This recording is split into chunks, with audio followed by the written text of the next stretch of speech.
살면서 누구나 한 번쯤은 궁금해하지만 아무도 정확히 알려주지 않는 주제들을 선정해서 낮게 한번 파보겠습니다.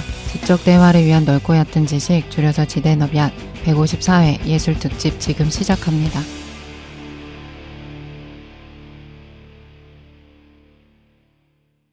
한 주간 잘 보내셨습니까? 네. 니들 늦게 와가지고 바로 시작하겠습니다. 그러니까요. 신자유주의 미스테리 관심 많은 최 사장입니다. 안녕하세요. 비오는 날의 깡쌤입니다. 안녕하세요. 안 늦은 덕실입니다. 불화 까고 있네. 깡쌤 때문에 살았지 지금. 그러니까 다행이다. 빨리빨리 안 다녀. 안녕하세요. 김도인입니다. 김도희까지. 늦게 와서 이름 시키네 그냥. 바로 시작하도록 합시다. 오늘 예술 네 번째 시간입니다. 첫 번째 시간에 예술에 대해서 했고, 두 번째 시간에 이제 영화와 관련된 택시 운전사, 그리고 지난 시간에 라이프와 사진 관련돼서 우리가 예술 좀 점검했는데, 네. 김도인이 진짜 예술을 보여주겠다. 네. 그래서 많은 걸 좀 준비한 걸로 알고 있습니다. 네. 바로 들어가지 뭐, 그죠? 네. 뭐에 대해서 알려주실 건가요? 네, 지난주에 제가 예술이 뭔지 그 각자 얘기해보는 시간이 있었잖아요. 그렇죠. 네. 그래서 제가 여지가 있는 게 예술인 것 같아. 감상자가 자신을 대입해서 실제로 뭔가 이끌어내지는 게 있어야지 예술인 것 같다라고 말씀드렸거든요. 네. 기억납니다. 네, 그래서 오늘은 충격적인 여지의 방송, 여백의 절정 방송을 시작하도록 하겠습니다. 1시간 반 동안 우리 아무것도 안 하고 있는다고. 그렇군요. 예, 여백을 만들면 되나요? 네네. 그 편안하네. 여러분들이 참여하고 이끌어낼 수 있는 방송을 시작하도록 하겠습니다. 예? 참여하고 이끌어낼 수 있는 방송? 네. 그래서 오늘 굉장히 빨리 끝내려고 그래요. 1시간 정도면 될 것 같습니다. 여백이 필요하니까. 네네. 1시간 방송, 1시간 여백. 네. 잠깐 나갔다 올게요. 그러니까요? 네. 1시간 방송을 하고 듣는 분들은 이 팟캐스트를 끄지 마시고 스탑 상태로 1시간을 반드시 들으시면서 여백을 만드셔야 되는 건가요? ARM 네. 같은 건가요? ARM인가? 아스무알. 아스무알, ASRM, ASRM. MR, ASMR. 뭐야. 알파벳 순서 맞추지 마, 이 자식들아. 아스무알. 그래요. 어떤 건지 궁금한데 뭐 해주려고 그래? 네. 저는 오늘 여러분들의 인생에 여백을 만들어드리기 위해서 충격적인 걸 준비해왔습니다. 네. 충격이요? 예. 무슨 충격일지. 지금 휴가 기간이어서 휴가 많이 가시는 것 같아요. 7월 말부터 한 8월 둘째 주 정도까지. 네. 저희가 1년 중에 휴가 계획을 굉장히 열심히 세우시잖아요. 막 그걸 손꼽아서 기다리시고 어디 가야지 뭐 결정하고 그리고 조금 더 비용을 절감하면서 최대 효과를 낼 수 있는 것들, 뭐 사진 찍어서 뭔가 간지나는 것들, 있어 보이는 것들을 이렇게 추구하시잖아요. 아이슬란드. 네. 근데 인생을 살아가실 때 휴가 계획만큼 중요한 것이 있습니다. 네. 깨달음의 계획을 한번 세워보셔야 돼요. 네. 그래서 그 삶에 대해서 항상 숨막힌 상태로 살아가고 계시잖아요. 그래서 인생에 뭔가 여백을 만들 수 있는 오늘 시간을 갖도록 하겠습니다. 그래서 제가 오늘 할 거는 뭘 하려는지 감도 안 잡히는데. 잡을 필요 없어요. 어차피 그래요? 못 잡을 테니까. 네. 그 15도라는 그림을 가지고 와서 하려고 합니다. 15도? 15도. 발음 잘 하셔야 돼요. 15도 아니고요. 15도. 열십자에. 네. 제 차 앞 번호가 15도거든요. 그래요? 이 뭔가 의미가 있는 겁니까? 아무 이유도 없지 뭐. 그렇군요. 15도? 근데 15도가 어떻게 될 수가 있어요? 도는 뭐예요? 그 뒷부분은 제가 못 알려드리지만 15도 뭐뭐뭐뭐 이렇게. 15도. 네. 그렇군요. 네. 근데 오늘은 15도라는 거죠? 네네. 15도. 이거 불교의 그거 아닙니까? 네, 맞아요. 열십자에 소우자, 그림 도자를 써요. 그리고 이제 자기가 종교가 불교가 아니어도 절 같은 데 우연히 가보시면 절에 이렇게 벽화로 많이 그려져 있어요. 소 나오는 그림들 있잖아요. 애기 동자가 막 이렇게 찾아다니면서 소가 막 있다 없다 이런 그림들이 15도예요. 불교에 붙어있는 그림? 네네. 그래서 오늘 그 15도에 대한 그림의 의미를 중심으로 할 건데 뭔가 그림의 뭐 미학적인 특징 이런 걸 하려고 하는 게 아니고 15도라는 그림이 10단계로 깨달음을 얻어가는 과정을 구성해 놨어요. 그래서 그 과정에 대해서 간략하게 설명해 드리고 이런 식으로 하면 재미없지 않습니까? 재밌어요. 그리고 보통 미술이네요. 미술. 지금 이거 방송되는 콘텐츠가 아마 휴가 기간에 올라가는 거니까 보통 이제 휴가 즐기시면서 들으실 텐데 그때 뭐 머리 싸매고 들으시면 너무 피곤하잖아요. 네, 그래서 아주 쉬면서 들으실 수 있는 여백의 극치 방송을 하려고 합니다. 도희님이 말씀하시는 걸 들으면서 휴가를 보내는 거를 기대하시는 분들이 꽤 많은 것 같아요. 또 어디서 그런 정보를 얻었습니까? 처음 듣는 정보인데? 그런가? 막 만들어내고 있어 지금. 계속 듣고 싶다. 도희님 어. 빨리 하셨으면 좋겠다. 이런 아, 얘기를 그래요? 많이 들어서 네네. 적절한 시기에 하는 것 같아요. 지금 휴가 네. 때는 잘 안 들으실 것 같은데? 도희님이 하면 들어요. 제가 하면 안 듣고. 모함하지 마, 이 자식아. 알겠습니다. 네. 그래서 그 15도를 그냥 단순히 첫 번째 그림부터 10번째 그림까지 순서대로 이렇게 설명드리지 않고요. 네. 먼저 제가 패널분들한테 점을 쳐볼 거예요. 점이요? 점 치는 거 정말 좋아하시잖아요. 그쵸? 저는 좋아하지 않습니다. 저는 해본 적이 없습니다. 점을 한 번도? 응. 독신 타로점 태어나서 같은 거 보잖아. 타로, 타로도 뭐 안 봤어. 별자리 뭐 이런 별자리도 혈액형 맹신하잖아요. 혈액형은 혈액형 과학이죠. 종교의 과학과. 아니 저는 과학을 좋아하니까 혈액형을 맹신하는 거고. 거. 네. 야, 막말하네. 예를 들어 독신이 뭐 이사 가거나 결혼식 하실 때도 그런 거 날짜 했어요. 잡고 안 하시죠? 네, 안 했어요. 교회 다니시고. 이사 갈 때 무슨 손 없는 날 잡고 아, 맞아. 그러잖아요. 어른들이 근데 그런 거 그것도 잡으시잖아요. 그 개념은 알고 있는데 어. 관심이 없고 사실 없었던 것 같아요. 한 번도. 네. 그래요? 근데 궁금하긴 했어. 그 사람들이 예전에 이게 들은 말로 그런데 가면은 정말로 용한 사람들은 맞춘대. 이 사람이 어떤 사람인지를. 맞아. 근데 그러겠지. 뭐 눈앞에 안 되더라고요. 눈앞에 있잖아요. 용한 분. 네. 그러니까. 네. 나도 맞출 수 김도희. 있어요. 그래요? 알겠습니다. 깡쌤은 점 보신 적 있으세요? 점은 제 얼굴에 있는 점 보는 거 빼고는. 야, 제가 지금 야, 깡쌤의 점을 그것이 보고 있어. 개그라고 싶어졌냐? 야. 순간 웃긴데? 아, 나 진짜. 웃겨서요. 안 했어야 되는데. 아, 이거 죄송합니다. 좀 심했다, 이거. 예. 안 했어야 여러 가지 생각이. 예, 어쨌든 점 보고 이런 거 굉장히 싫어하고요. 싫어해요? 다 싫어하시는군요. 예, 싫어합니다. 여긴 그런 사람들만 모였네? 근데 결혼하실 때요, 부모님들도 사주나 뭐 그런 궁합 안 보셨어요? 독실이 결혼하실 때 부모님이 굿하셨다고. 그러니까 칼춤 막 추고 했었다는 소문이. 그러고서 이제 네. 교회에서 결혼했다는 소문이. 그러니까요. 그 안 하셨을 거예요 아마 잘. 아, 그렇군요. 깡쌤도 그런 거 안 하셨죠? 카톨릭. 스테파노인데. 저희 아버님이 이런 것도 사주 이런 걸 좋아하세요. 아, 네네. 예, 그래서 이제 본인 건 다 틀리고 네. 다른 사람 건 조금 맞추시더라고요. 그래서 본인이 직접 막 풀긴 했는데 저는 믿지 않습니다. 아, 그러시구나. 근데 뭐 사주는 뭐 과학이다 혹은 뭐 통계학이다 이런 식의 이야기들 하는 분들이 좀 많긴 하더라고요. 그렇죠. 네. 저는 그것조차 믿지 않지만 그냥 뭐 걱정됩니다. 우리가 그걸 하지 않았다는 거지 그게 뭐 잘못됐다라고 이야기하는 건 또 아니거든요. 아, 그렇긴 하네. 그 예. 개인 취향이니까. 그렇지. 그런데 이제 그러니까 뭐 막 비과학이다, 매도하기도 좀 어려울 것 같기도 하고. 그렇죠. 근데 그냥 뭐 통계학이다라고 주장하는 분들이 있더라까지만 이제 언급하면 괜찮을 근데 것 같아요. 그게 중요한 게 아니라 지금 김도희님이 점을 본다는 게 저는 충격적인 것 같은데 네네. 또 저희를 어떻게 인도하시려고 지금 깡쌤 얼굴에는 네, 점을 이것도 본다는 뜻이에요. 점 그냥. 잘못 보면은 바로 갈 것 같아서 지금 뭘 들고 오셨어요? 네. 이건 뭐 사람 찌르는 겁니까? 네, 제가 삐죽하니까. 창 같은 거를? 좋아하죠. 네, 이게 대나무로 만든 네. 건데 어, 주역에서 그 시초점 칠 때 뽑는 거예요. 근데 오늘 어떻게 점을 볼 거냐면 그냥 해가지고 점 이렇게 운세 보듯이 보는 게 아니고 15도가 순서가 있거든요. 1번 그림부터 10번 그림까지요. 그래서 제가 임의로 번호를 매겨놨어요. 그래서 패널분들한테 이렇게 그 제비뽑기 같이 번호를 뽑게 한 다음에 뽑히는 해당 그걸 보고 제가 인생에 대한 것들을 그 점을 봐드릴게요. 네. 약간 타로점 같은 거네요. 타로도 뽑는 거잖아요, 자기가. 그죠? 네네. 그러니까 김도희는 뭘 가져왔냐면은 크기가 큰 빼빼로인데 초콜릿 부분이 없는 다 빨아먹은. 그런 거를 한 15개? 10개 정도를 갖고 온 것 같아요. 네. 그걸로 네. 점을 봐준다. 이거 진짜 비싼 거예요. 너희들한테 특별히 공짜로 봐줄게요. 죽창이네, 되게 죽창. 비싸다고요? 네, 이거 비싸요. 오뎅 꼬치새 같이 생겼는데 그냥. 맞아요. 그게 너무 비교가 잘 된다. 정확하다. 맞아요. 정확하다. 오뎅 꼬치가 들고 와갖고 지금 저희한테 점 봐준다 이러고 있어요. 이거 장난 얼마입니까 일단? 아니지. 있어 보이지. 얼마입니까 이거 일단? 비싸요. 비쌉니까? 네. 어디서 오뎅 냄새가 난다 했더니.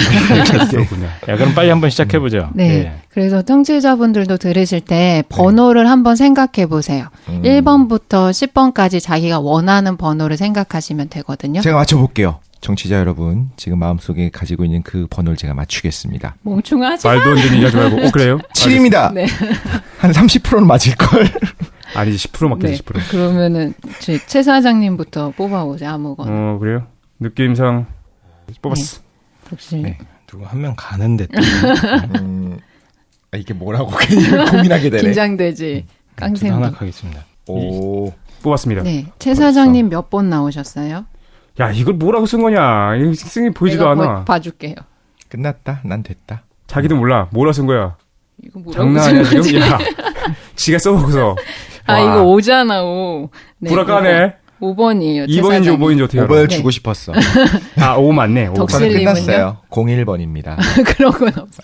10번이죠. 10번. 오. 끝났어? 장난 아니다. 어, 그래요? 됐어. 저는 네. 이게 몸 깡생은- 6입니까 9입니까 이게? 제가 봐드릴게요. 이렇게 썼거든요. 아, 육이요. 생각해보니까 번호를 순서대로 매긴 게 아니라 임의로 매겼다고 했죠. 네네. 그러니까 그림 순서가 아니에요. 망했구나. 그러니까 자기가 지금, 음. 나 마음에 드는 숫자 1번부터 10번까지 이렇게 고르시면요. 네. 제가 그림에다가 몇 번을 매겼는지 알려드릴게요. 그래, 난 5번. 난 10번. 최 사장님은 5번, 그 다음에 덕실님은 10번, 깡쌤은 6번 이렇게 뽑으셨어요. 네. 시작해 보도록 하겠습니다. 먼저, 조마조마. 잠깐만. 잠깐 이거 뭐 야, 너희들 현찰 좀 가지고 왔어? 현찰이요? 네네. 요즘 시대 현찰? 네. 카카오뱅크 그런데. 배경 설명도 없이 바로 점치기부터 시작하시는데 일단 괜찮아. 한번 해보시죠. 네네. 괜찮아. 나 믿어봐요. 네. 알겠습니다.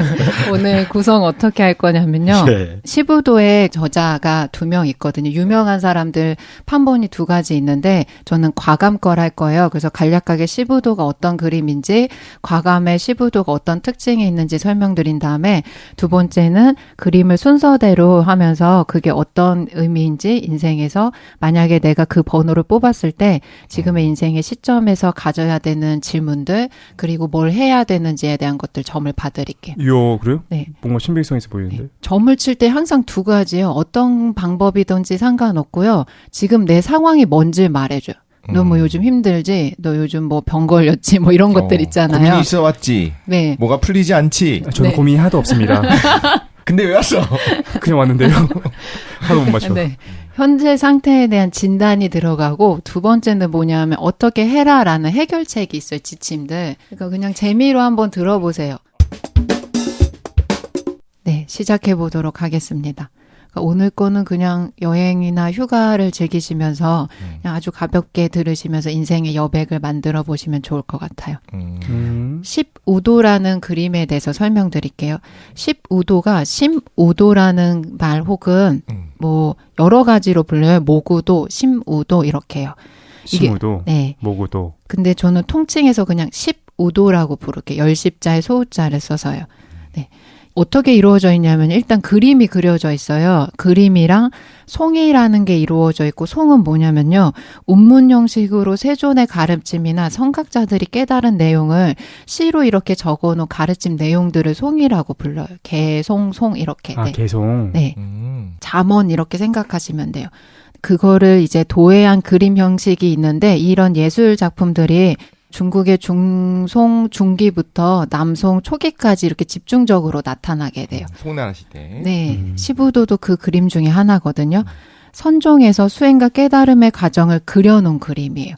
그러니까 막 이런 식으로 해 깨달음은 뭐다 어떻게 해라 이렇게 논리정연하게 정리한 글이 아니고 그림으로 보여주고 개송 같은 거 하나 구절을 한 4개 정도 딱 적어준 다음에 수행하는 사람들이 그걸 보고서 깨달음에 이르라고 노력하는 거예요. 네. 일종의 가이드 같은 건가요? 네네, 이렇게 아주 하는 직관적인 것이다. 가이드인 거예요. 10장의 그림을. 네. 이게 그 10장의 그림이 레벨로 돼 있는 건가요? 아니면은 네, 단계예요. 1번부터 10번까지가 순서적으로 나아가는 단계로 되어 있고요. 그리고 말을 그려놓은 것도 있고 팁에서는 코끼리 그려놓고 이렇게 동물은 조금씩 바뀌어요. 아, 꼭 소일 필요는 없다. 네. 인도에서 시작을 했잖아요. 네. 그래서 혹시 소은 건가요? 전혀 상관없나요? 그 문화적인. 네네. 동물의 좀 특징을 담고 있어요. 소가 약간 아, 유순한 성질을 담고 있고 우직하고. 네, 코끼리는 뭐 전생을 보고 깨달음에 대한 그 상징을 하고 이런 식으로 담겨 있어요. 그리고 말도 특이하게 동양권에선 말이 지혜를 상징해요. 네. 그래서 그래. 시부도 그림이 여러 가지 것들이 나오는데 유명한 게 보명선사의 모구도가 있어요. 기를 목자 소우자를 쓰고 제가 지금 방송에서 하려는 판본은 가감의 심우도예요. 찾을 심자 소우자. 아, 소를 찾는 그림. 네, 곽암의 심우도예요. 곽암. 네, 곽암. 알겠습니다. 2개가 처음에 보명선 사건은 중국이랑 한국에서 이제 유행하기 시작했고 가감선 사건은 일본에서 유행했는데 지금은 한국에서도 그러니까 한중일 다 포함해서 가감선사의 심우도가 제일 많이 쓰여요. 그래서 인터넷에 보시면 2가지 좀 특징적으로 차이가 있는데 어떻게 간략하게 쉽게 알아보실 수 있냐면 보명선사가 그린 모구도 그림의 소는요. 처음에 검은색으로 돼 있다가 절반은 흰색, 절반은 검은색, 나머지는 흰색으로 변해요. 소 색깔이 변하게 돼 있어요. 신기하네. 네. 그리고 과감의 심의도는 어떻게 알아보실 수 있냐면 그 소 색깔이 변하지 않고 그리고 보통 원안에 10가지의 그림이 다 원안에서 그려져요. 그런데 이게 이제 보통 절에 가면 있다고 네. 하셨잖아요. 그러면 이 원래 오리지널 그림을 보고 영감을 받아서 일종의 카피한 걸 그린 거 아니면 그분들이 돌아다니면서 그린 거예요? 아니죠. 그분이 처음에 그리기 시작한 게 네. 필사하듯이 이렇게 계속 전해진 거예요. 그쵸. 그럼 다른 분들이 그걸 네. 보고 이제 영감을 받아서 비슷하게 네. 해서 이제 그려놓은 것들이 있더라. 네, 라는 맞아요. 거군요. 근데 오리지널이 누구냐라는 거 했을 때 이제 두 분이 있다. 네, 맞아요. 네. 과감과 보명. 네, 과감선사랑 보명선사라부터 이제 시작됐는데 한국에 이렇게 절에 가보시면 가장 많이 그려져 있는 그 건물에 그려진 벽화들이 이 심우도랑 과감이 그린 심우도랑 팔상도가 있어요. 부처 일대기를 8장면으로 그린 그림. 그게 제일 가장 많아요. 네. 그리고 저는 이거를 한 10년 전에 학교 수업 중에 잠깐 배웠던 것 같아요. 네. 예, 강의 듣다가 이게 이제 뭐 과제가 있었던 것 같은데 이 과제를 수행하다가 이 그림을 본 기억이 좀 납니다. 그렇구만. 그래서 그냥 소가 있다가 없어지고 이런 그림이던데. 맞아요. 네. 근데 이거 휴가 기간에 진짜 절에나 이렇게 가시는 분들은 가서 보시면 되겠다. 그러네. 네. 그리고 이게 그 10개가 다 그려져 있는 곳도 있고 간혹 보면 몇 개만 이렇게 그려져 있는 데도 있고 그래요. 저도 예전에 명상하러 갈 때 이렇게 절 같은 데 있을 때 보면 그림도 이거 자주 봤었거든요. 네. 그럼 이거는 또 한국뿐만 아니라 일본에 있는 절을 간다고 해도 거기도 있을 수 있겠네요. 하나의 어떤 문화 여행에서도 좀 재미있는 그렇네. 그런 게 될 수 있겠네요. 네. 그리고 나라마다 좀 그림의 스타일도 다르고 같은 나라에서도 작가들마다 그 자기가 그린 스타일이 달라요. 오랜만에 나온 실용방송. 진짜. 도움될 것 같습니다. 점정동 봐줘야지. 야, 대단한데. 준비 잘했네. 네. 그 과감은 보통 임재선사의 12대 손이라고 하는데 불분명해요. 생물 연도나 전기가 이렇게 뚜렷하게 남아있지 않아요. 네.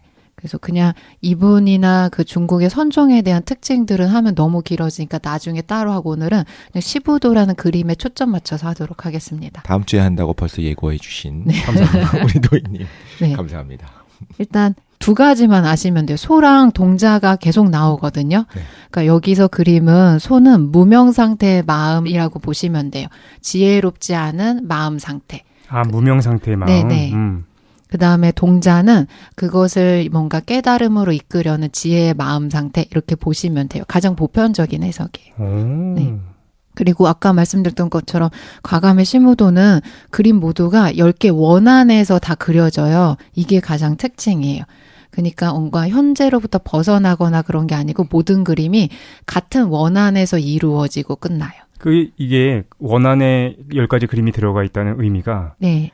10가지 각각의 그림이 동그란 어떤 그 맞아요. 판넬에 그려졌다는 거예요? 아니면은 하나의 동그란 어떤 판에다가 10개의 그림이 한 번에 들어가 있다는 거예요? 여러분들 어렸을 때 그 과자를 가끔 사면 동그란 치토스.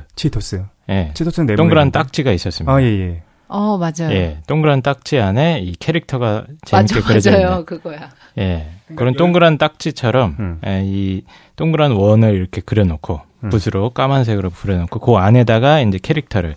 그러니까 동그란 원이 10개가 있다는 얘기지? 네네. 예. 그러니까 그냥 도화지나 벽에다 그려도 상관없어요. 하나의 커다란 원에 10가지가 그려져 있다는 줄 알았어요. 그게 아니라 한 가지가 원에. 예, 10컷 만화. 네. 여기 김도윤이 이거를 시부도를 진짜 가져왔어요. 네.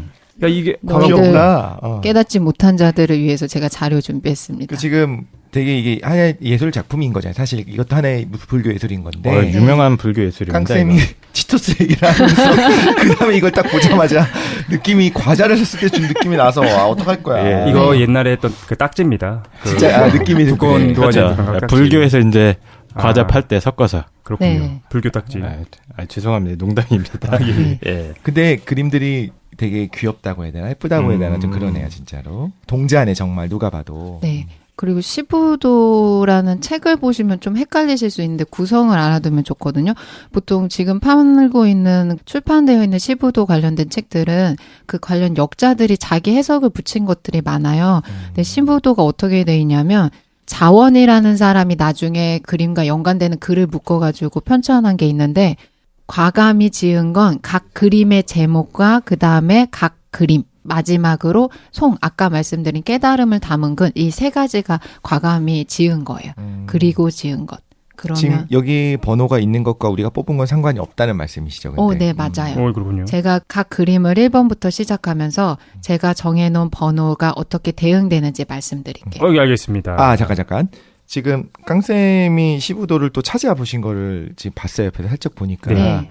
지금 혹시 들으면서 오해를 하실까봐 도희님이 가지고 오신 이 10가지는 진짜 귀여워요. 그림도 귀엽고 일단 캐릭터화돼 있고 약간 만화 같은 느낌인데 곽암의 15도. 네. 근데 이제 깡쌤이 지금 보고 있는 걸 보니까 이거는 그냥 하나하나가 예술 작품, 정말 그림이 예술이거든요. 그래요? 그래서 혹시 오해하실까봐 우리가 지금 보고 있는 건 좀 캐리커처 같이 만들어 놓은 거를 과감 걸 보고 있다. 지금 들여다보고 있다라는 거. 그러면 두둥 1번 그림부터 가보도록 하겠습니다. 이게 저희가 이제 불교 예술의 세계까지 발을 뒤지게 되네요. 네. 그렇군요. 네, 그리고 이 중에 하나를 우리가 골랐기 때문에 어디론가 가게 된다. 이거죠? 네. 근데 상징을 정리를 하자면 우리 흔히 생각하기엔 동자가 좀 어린아이다, 잘 모른다고 생각하겠지만 그게 아니고 소가 사실 우둔한 상태, 뭐라고 했죠? 우순명? 무명한 마음에. 네. 그리고 동자가 그거를 제대로 이끌어주는 거다라고 생각을 하고 우리가 봐야겠네요. 네, 그렇게 보시면 돼요. 그 다음에 지금 소리로 듣고 계시잖아요. 네. 그림이 안 보이시기 때문에 제가 그림을 말로 한번 설명해 보도록 하겠습니다. 첫 번째는 심우라고 그래요. 그림 제목이 찾을 심자 소우자고요. 소가 없어서 동자가 소를 찾고 있는 장면이 나와요. 그림에 보면 동자가 두리번 하면서 뭘 찾고 있어요. 이게 두리번 하는 그림이구나. 네, 첫 번째 장면엔 소가 없어요. 그래서 소를 찾는다라고 되어 있어요. 심우. 네. 아까 번호 중에서 10번을 뽑으신 분은 지금 인생에서 심우 상태인 거예요. 저 왜 거꾸로 독실님. 하나요? 정확한데? 이제 소를 찾는 상태입니다. 항상 저희한테 소고기집 좀 알려달라고 고깃집도 물어보고 그러시는데 네. 그 상태. 근데 아까 말씀하셨던 게 소가 무명 상태인 거잖아요. 네. 근데 지금 여기서 소를 찾는 거를 진리를 찾는 거로 우리가 동치로 봐도 되는 건가요? 아니면 맞아요.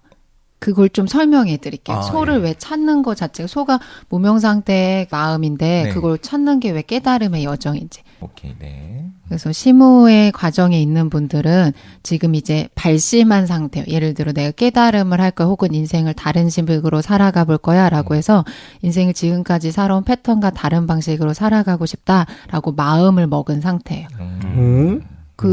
인생을 살아가실 때 여러 가지 궁금한 것들을 네이버에 쳐보잖아요.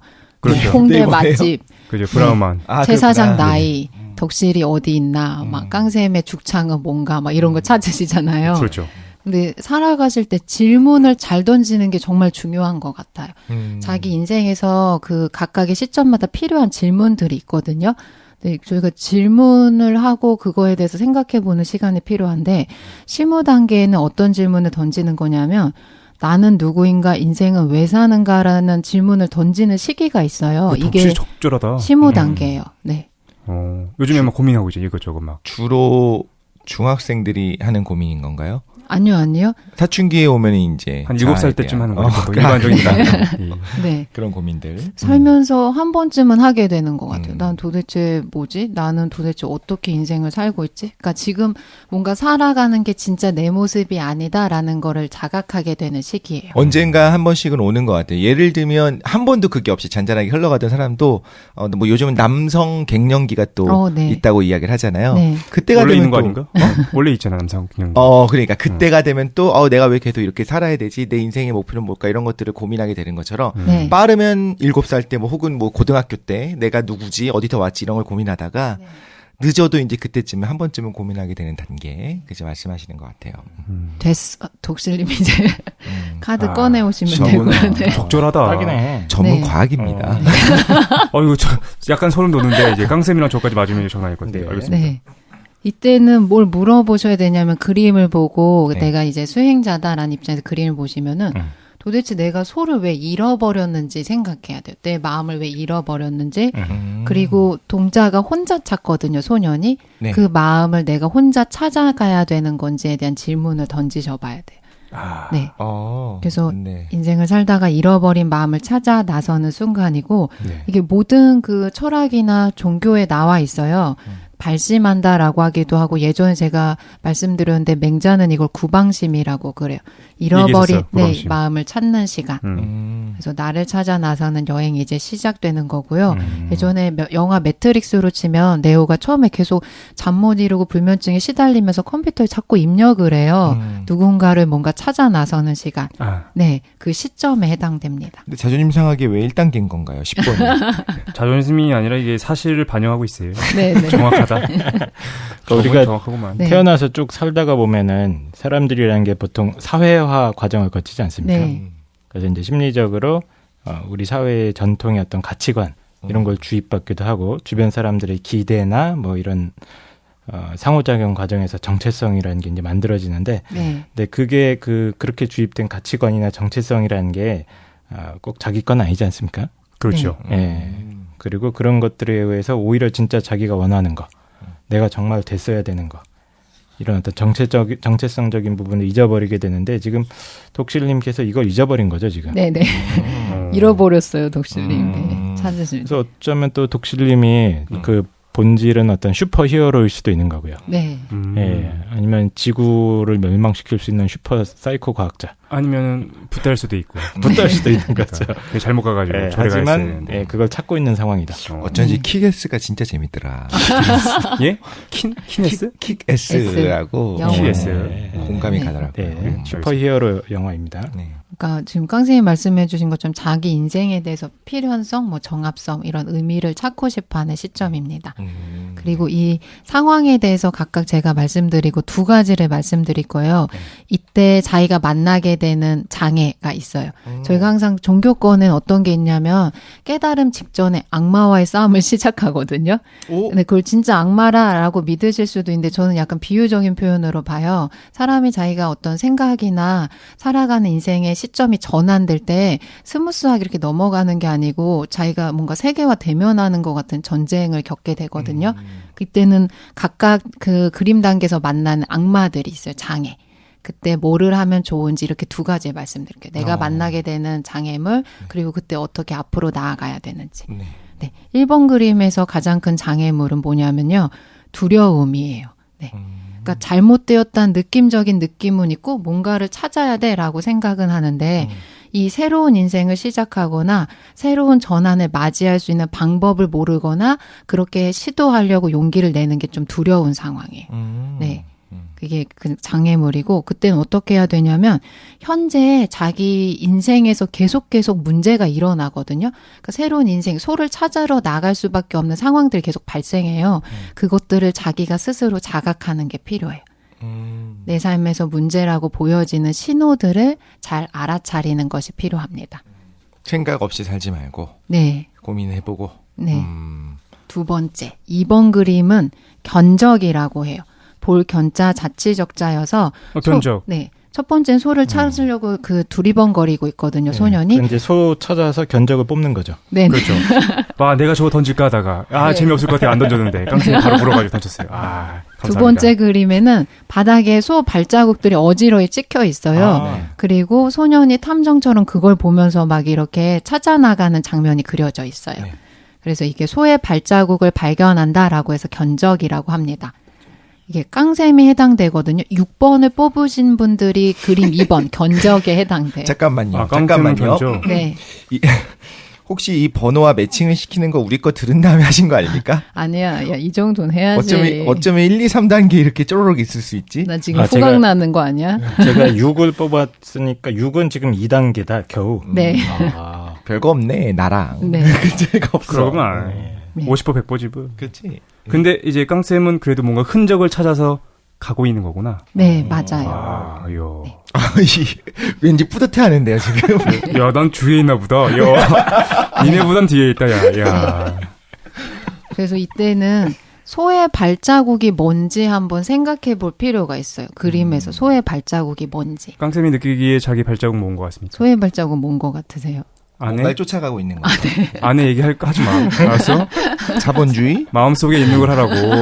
제가 지금 추구하고 있는 발자국들이요? 네. 뭐를 쫓고 있어요? 뭘 쫓고 있는 것 같습니까? 신상? 진짜. 지금 그 뾰족한 거? 노트북을 바꿔야 될 때가 돼가지고 아니, 이거 장실 말고 진짜로 예. 모은 것 같아요. 뭔가 소의 발자국을 발견하고 찾아가고 있다고 하는데 어디로 가고 있는 것 같습니까? 저는 그 길을 잃은 것 같습니다. 벌써요? 네. 발자국을 찾아다니다가 요즘 좀 길을 잃은 느낌이 좀 나는데 과거에는 막 이제 발자국을 쫓아서 막 가려고 했던 시기가 확실히 있었던 것 같아요. 그게 뭐였어요? 20대 후반쯤에 그렇지, 철학. 철학이지. 뭐 이렇게 철학. 제 뭐 하고 싶은 것들이 좀 있어가지고 막 찾아다녔던 것 같은데 요즘은 뭐 꼭 소를 잡아야 되냐 이런 돼지를 먹자. 다시 심으로 갔구나. 예, 그럼 닭고기. 반본 환원 아니에요, 그게? 아니에요. 아니에요? 깨달음을 아무거나 갖다 오지 얻지 마. 못하고 지금. 네. 그래서 저랑은 안 맞는 것 같은데요. 아, 내가 보기엔 맞아 보이는데. 네, 한번 얘기를 해볼게요. 예. 네. 들어봅시다. 소의 발자국은 뭐냐면요. 자기의 본래 상태에 대한 자취를 어렴풋이나마 본 거예요. 네, 본 상태요. 그리고 느낀 상태, 자각한 상태.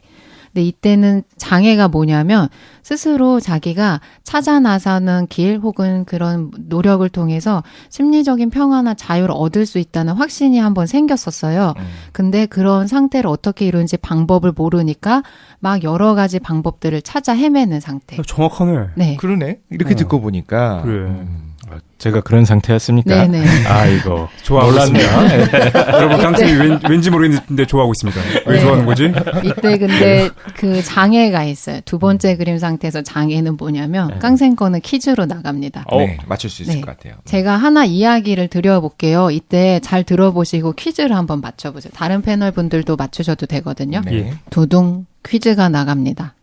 아주 가난한 사람이 두 왕국 사이의 국경 근처에 살고 있었다. 그는 풀로 만든 오두막에 살았고 다 찢어진 옷 한 벌과 당나귀 한 마리밖에 가진 것이 없는 듯이 보였다. 매일 그는 당나귀 한 마리를 데리고 두 왕국 사이의 국경을 넘었고 밤이 되면 자신의 오두막으로 혼자 돌아왔다. 국경 경비원은 항상 그가 무언가 밀수하고 있는지를 조사했다. 그러나 그가 너무 가난했기 때문에 경비원들은 거의 관심을 갖지 않았다. 그 후 몇 개월 동안 국경을 넘나들던 그 남자는 오두막에서 이사를 갔고 매일 새 옷을 입고 다녔다. 그러자 경비원들은 그 남자가 국경을 지날 때마다 당나귀 안장의 안가박 밑부분까지 더 철저히 수색하기 시작했다. 그러나 지푸라기밖에 나오지 않았다. 마침내 한때 당나귀밖에 가진 것이 없었던 그 남자는 그 지역에서 가장 큰 부자가 되었다. 그는 대저택으로 이사를 갔고 많은 하인을 거느렸다. 몇 년이 지난 후에 은퇴를 한 경비원이 마을에서 부자가 된 그 상인을 우연히 만났다. 나는 당신이 어떻게 그렇게 큰 부자가 되었는지 늘 궁금했소. 나는 당신이 무언가 밀수했을 것이라고 확신하고 있소. 그러나 그게 뭔지 도무지 찾을 수가 없소. 은퇴한 국경 경비원이 말했다. 당신이 더 이상 나라를 위해서 일하지 않으니 이제 그때 내가 무엇을 밀수했는지 말해주리다. 가난한 사람이 말했다. B 전 이거 답을 알아서. 알고 있어요? 답을 알고 있다고? 왜? 예전에 뭐, 그러니까 읽던 책에 이런 게 나왔던 것 같아요. 네네. 약간 넌센스 퀴즈 같이. 네. 지금 그리고 도희님이 답을 말씀하셨어요. 얘기하다가. 네. 대선님 뭐야? B 했었어요. 이거 틀리면은 옥수수 털려요. 진짜요? 잠깐만. 내가 아는 야. 답이 잘못된다면 어떡하지? 상품은 없고 옥수수는 되나요? 알겠습니다. 야, 깨달은 게 쉬운 줄 알아. 노력을 해야지. 풀 사고 판 거 아니야, 풀? 풀. 풀. 일단 깡쌤은요? 옥수수 하나. 아유, 망했다. 한 명 이빨 물고 있어, 이 자식아. 한 명 일단 죄송합니다. 갖고. 네. 이건 어금니. 이 넌센스입니까? 넌센스는 힌트? 아니고요. 네. 힌트를 제가 드려도 되나요? 오, 네. 드리자면 항상 빈손으로 돌아왔다고 했어요. 이분이 깡쌤, 이미 너 조용하고 틀렸어. 있어. 그래서 얘 넌센스네. 진짜요? 넌센스인가? 넌센스는 아닌데. 모르겠다. 넌센스지 뭐. 넌센스는 아니지. 사실이지. 사실일 수 있지. 그래? 응? 왔다 갔다 하면 말도둑 아닙니까? 말도둑? 당나귀 도둑? 당나귀 도둑이요? 네, 왔다 갔다 하면서 당나귀 팔고 다시 훔치고 당나귀 팔고 다시 훔치고. 훔치고. 네. 답을 말해 주십시오. 맞아요. 깡쌤이 말하신 게 맞아요. 당나귀 밀수업자였어요. 네. 그래서 뭘 보여주냐면 저희가 살아갈 때 가장 중요한 스스로를 마주 못하는 것들을 비유적으로 표현한 이야기예요. 다시 말해요. 뭐라고요? 가난한 사람이 계속 당나귀를 갖고서 왔다가 당나귀가 없이 혼자 돌아오거든요. 근데 사람들이 뭘 찾냐면 당나귀가 없어진 사실 눈치 못 채고서 당나귀를 통해서 뭘 밀수해 가는지 당나귀의 막 안장이나 밑을 계속 뒤지는 거예요. 그러니까 당나귀를 자체를 밀수할 거란 생각 자체를 못 하는 거예요. 천재인데? 네. 사실 매번 당나귀가 달라지잖아요. 그죠? 네. 그러니까 계속 당나귀를 한 마리밖에 가진 게 없는데 갈 때마다 당나귀를 가지고 가고 올 때는 혼자 오는데 제가 국경경비대원이었으면 한 2주일 정도 지난 시점에 뭔가 달라진 걸 눈치챌 것 같아. 네. 매번 당나귀가 조금씩 달라 보이는 걸 가지고 가고 혼자 와. 네. 달을 보라고 했더니 손가락을 보고 있는 독실이었습니다. 네. 무슨 얘기인지 대충 알 것 같아요. 네. 그래서 저희가 가장 명확한 것이 때론 가장 보기 어렵다라고 하는데 그 스스로를 못 보고 있는 상태가 이제 장애가 되고 이때는 뭘 하는 게 좋냐면 자신의 일상생활을 직접 대면하는 게 중요해요. 내가 항상 평소에 무슨 생각을 가장 많이 하는지 어떤 행동들을 하면서 살아가고 있는지 거기서 드러나거든요. 자기가 뭔가 인생에서 찾고 싶은 문제들 혹은 스트레스 받고 있는 상황 이런 것들. 네. 그럼 조심스럽게 이야기를 해보자면 어쩌면 깡쌤은 네. 우리랑 같이 이제 지대널배틀을 하고 예. 지금 하고 계신 그것이 원래 20대 후반에 찾아 헤매던 어떤 학문의 길 그런 것들 이제 발자취를 쫓고 있었잖아요. 네. 그 중에 찾은 걸 수도 있는 거네요. 그럴 수도 있겠네. 네. 원래 학문을 하는 인간이 아니고, 그러니까 학문을 할 만한 인간, 그러니까 비하로서가 아니라 학문을 하는 사람이라기보다는 이렇게 같이 방송을 하고 지대협에 같이 토론을 하고 이것이 깡쌤의 어떤 진짜 길일 수도 있는 거죠. 네. 그러니까 핵심은 제가 좀 이렇게 모자란다는 거잖아요. 눈앞에 있는 당나귀를 못 보고 있다. 네. 아, 그렇군요. 그거잖아요. 알겠습니다. 네. 뭐 이렇게 돌려서 얘기합니까? 근데 본 것 같아요. 퀴즈 못 맞출 줄 알았는데. 네. 그래서 제가 헤매고 있지만 오히려 그 쉽게 얘기하면 파랑새 같은 거네. 맞아요. 파랑새. 그렇구나. 비유 파랑새를 신들렸는데. 네. 찾아 헤맸는데 신들림 조금 비유. 있으면 작두도 탈 것 같습니다. 네. 그러니까. 집에 파랑새가 있는 걸 깜빡하고 나온. 맞아요. 네. 그럼 모자란 놈이다. 모자란다. 모지지 같은 놈. 깡샘을 위해서 개송하나 읊어드리겠습니다. 물가 술풀 아래 무수한 발자국과 아름다운 풀꽃이 활짝 피어있는 것을 그대는 보았는가. 비록 깊은 산도 더 깊은 곳에 있다 한들 하늘을 향한 코를 어찌 숨길 수 있겠는가. 예? 알겠습니다. 네. 좀 어려운 것 같은데. 제가 그 노트북을 바꾸려던 마음을 접고 현실에서 다시 한번 찾아보도록 하겠습니다. 세 번째 그림 말씀드릴게요. 세 번째는 견우라고 그래요. 불견자 소우자를 써서 소를 보다라는 그 장면이거든요. 견우? 네. 그래서 그림을 보시면 소년이 소 뒷공무니를 발견한 모습으로 되어 있어요. 소가 뒤태만 나와 있어요. 그래서 예. 소를 소엉덩이. 발견한 장면. 그리고 아까 번호로 8번 뽑으셨으면 3번 견우 상태입니다. 야. 청취자분들 중에 아니야, 난 5번이었어. 그러니까 이거보다 더 네네. 뒤야.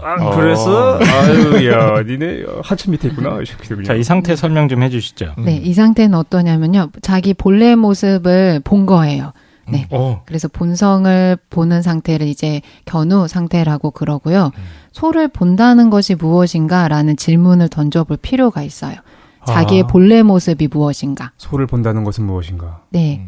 근데 이때 장애는 뭐냐면 이때 어떤 그 악마, 장애를 만나게 되냐면 나는 나를 너무 잘 알아라는 생각을 하게 돼요.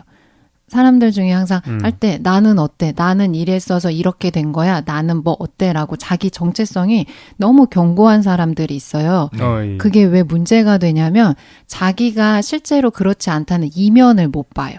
그러니까 굉장히 제한적인 것만 봐요. 그것보다 더 넓은 삶의 경험도 많고 훨씬 더 많은 일들을 겪었는데 다른 측면을 못 보고 자기가 기억하고 있는 거 고정되게 맞다고 생각하는 것만 내 모습이야 라고 보고 있고 더 문제는 나는 너를 너무 잘 알아 라고 하니까 그걸 변화시킬 수 있는 가능성 여지가 좀 없는 게 장애예요.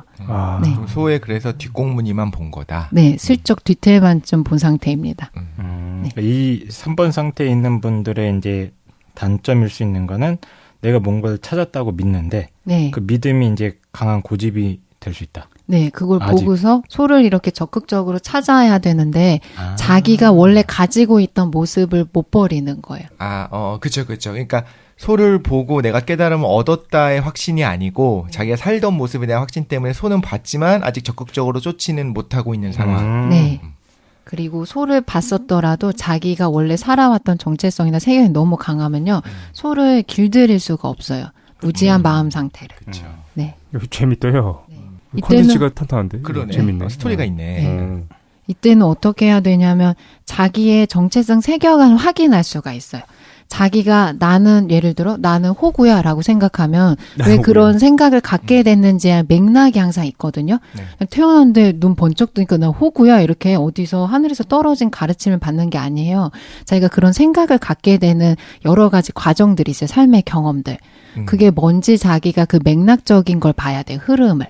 그래서 자기의 모습을 자각하고 있는 게 어떻게 형성되어 있는지를 쭉 연대기적으로 한번 살펴봐야 되는 시점입니다.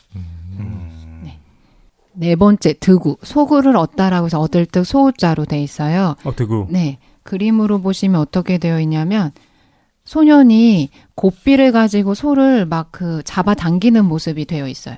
10가지 그림 중에서 가장 역동적이고 막 소가 이렇게 날뛰고 있는데 그거를 막 소년이 잡아매려고 해서 막 힘을 쓰면서 잡아당기는 모습이 되어 있습니다. 소가 근육이 진짜 짱이네요. 소 잘 그렸어. 그리고 실제 잘 보시면 소년이 처음부터 밧줄이랑 채찍 같은 걸 들고 있었어요. 그걸 이제 사용하기 시작하는데. 손에 들고 있는 게 채죽과 밧줄. 채죽이요? 채죽이에요. 네. 예. 그리고 아까 처음에 5번을 뽑으신 분들이 5번. 두고 여기 해당돼요. 최 사장님. 싸우고 있어 지금. 네, 소와 고삐를 붙잡고 너무 정확하다. 11계단 올랐지만 아직 5번 그림. 그렇구나. 분발해 이 자식아. 난 내 마음을 너무 잘 반영하고 있는 그림인 것 같아요. 네네. 놀랍네. 김도임 점집으로 얼마입니까? 찾아오세요. 네. 할부되나요? 무이자 할부되나요? 안 돼요, 안 돼요. 네. 현금만? 현찰이에요. 정말. 일식으로. 네. 있죠. 네. 자, 이때는 소를 기른다는 게 뭔지 한번 보셔야 돼. 그림을 보면서 소를 저렇게 막 고삐를 쥐고 왜 힘세게 막 얽매려고 하는지. 소가 막 난동치고 있는 상황이거든요. 네. 이때는 뭐냐면 자기가 그 무지의 마음을 붙잡은 상태지만 마음이 훈련되지 않는 거예요. 오랜 시간 동안 그렇게 그냥 방치된 상태로 있었기 때문에 자기 마음이지만 날뛰고 있는 상태예요. 그거를 이제 길들이기 시작하는 거예요. 지혜를 가지고. 그렇구나. 이때 장애는 뭐냐면 동일시예요. 동일시하는 패턴. 예전에 제가 방송에서도 한번 말한 적이 있었는데요. 동일시라는 건 뭐냐면 삶에서 자기가 가지고 있는 생각, 자기가 가지고 있는 세계관은 바로 자기야라고 믿고 있는 상태. 최 사장님 윤회를 종결한다. 브라흐만으로부터 세상이 창조됐다. 이런 것과 자기를 동일시하잖아요. 너무 많은 걸 알고 있어요. 자기가 외계인이다. 제거해야 되겠다. 네네. 이거를 조금 멈추고 자기 지각이 왜곡될 수 있다는 걸 생각해 봐야 돼. 자기가 왜 그런 세계관을 믿고 그런 삶의 방향성을 찾아가고 싶은지에 대해서 의심하는 시기가 필요해. 근데 이때 의심하지 않아요. 너무 강하게 확신하고 있는데 항상 강한 확신은 두 가지예요. 자기가 체득해서 깨달음으로 얻었을 때 강한 확신이 생기고요. 두 번째는 불안할 때 항상 강한 확신을 가지세요. 세상은 이래야만 해라는 것과 마찬가지예요. 세상은 윤회가 종결돼야만 해. 세상은 브라흐만으로부터 시작돼야 돼. 당연한 거 아닙니까? 그게 이제 정확한 길이 딱 있다, 탄탄한 길이 있다라고 생각함으로써 정합성을 찾는 거죠. 맞아요. 자기가 안심하는 거예요. 네. 그렇구만. 네. 이런 사람들은 이제 자기가 진리를 찾았다. 드디어 내가 오랫동안 잡았다 다녔는데, 네. 이걸 드디어 잡았다. 이 상태인 거죠. 예, 그렇구나. 하지만 여전히 사실은 진리와 씨름하고 있는 상황인 거고. 맞아요, 이제. 그러니까 3번과 다른 거는 3번은 세상에 대한 확신이 너무 커서 소를 뒷공무니만 보고 잡지 못한 거고, 4번은 오히려 반대로 소를 붙잡았다고 너무 자기가 믿어버리는 거죠. 그림으로 치면 4번, 그리고 5번을 아까 뽑으신 분이 여기 속한다? 네. 그럼 4번은 어떻게 정신 차려야 됩니까? 이때는 그냥 있는 현상의 변화를 그대로 볼 수 있어야 돼요. 자기가 불안해한다 그럼 불안한 걸 그대로 보거나 자기가 동일시하는 세계관을 가질 때 실제로요. 그 전에 여러 가지 생각들을 해요. 자기가 갑자기 난 이렇게 살고 싶어. 나는 이렇게 될 거야 라고 믿음을 갖는 게 아니고 그 과정에서 그 생각이나 감정들만 보는 거지 그 이전에 여러 가지 생각들을 하거든요. 그 있는 그대로 내버려 두는 거예요. 그러니까 갑옷을 막 꽁꽁 도며싸고 있던 걸 벗고서 이렇게 마주하는 시간이 필요해요. 네. 벗으세요. 네. 바지부터 벗겠습니다. 위를 벗어줘. 바지부터. 네. 예. 그러니까 이제 껍데기를 벗어내야 되는 게 네 번째 그림이에요.